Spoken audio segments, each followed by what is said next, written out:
Greetings. My name is Aicha, and today's sermon title is Drilling the Weight. Our Bible context is coming from the book of John, chapter 11, verses 1 going down to 44.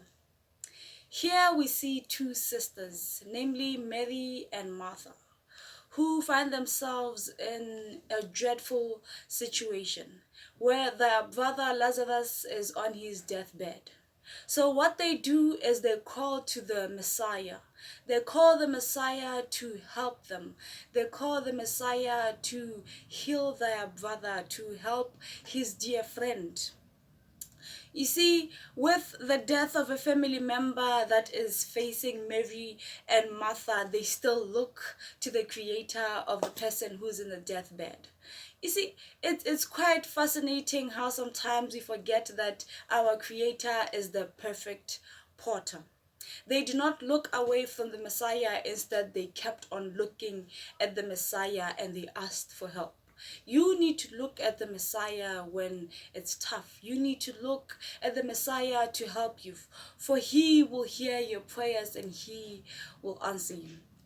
You see, when the Messiah heard their plea, he was heartbroken because Lazarus was a friend of his. It says that after he heard their plea in John 11 verses 4, it reads, when Jesus heard that, he said, "This sickness is not unto death, but for the glory of God, that the Son of God may be glorified through it."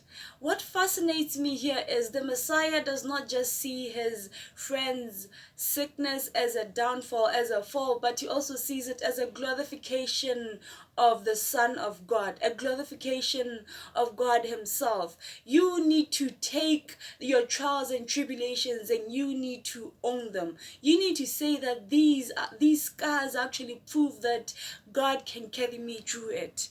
You need to understand that your trials and your tribulations are your medals. There is not even a single trial or tribulation that the good Lord cannot carry you through. Everything that you're going through is not bigger than your God. It is smaller. So let me tell you, as it goes on further onto John chapter 11 verses 5 to 10. It says, "Now Jesus loved Martha and his sister and Lazarus. So when he heard that he was sick, he stayed 2 more days in the place where he was. Then after this, he said to his disciples, 'Let us go to Judea again.' The disciples said to him, 'Rabbi, lately the Jews sought to stone you, and are you going there again?'" You know, I'd like to take myself and put myself in the disciples' shoes and wonder, if my teacher, if my Messiah, if the one I'm following tells me let us go back to our death, I'll be like, what? Again? It would scare me, but he was saying he is going back there again. Yes, the Messiah said again. He was venturing through Judea for Lazarus again. And yes, he will do it for you again. He will keep on doing it over and over and over. He will venture through death for you. He has done it before for you and he will keep on doing it. He continues to be the lamb that gives you a direct link to the Father. As we continue on to verses 9, it reads, Jesus answered, "Are there not 12 hours in the day? If anyone walks in the day, he does not stumble, because he sees the light of this world. But if one walks in the night, he stumbles, because the light is not in him." These things he said, and after that he said to them, "Our friend Lazarus sleeps, but I go that I may wake him up." Let me tell you something. The wait is over.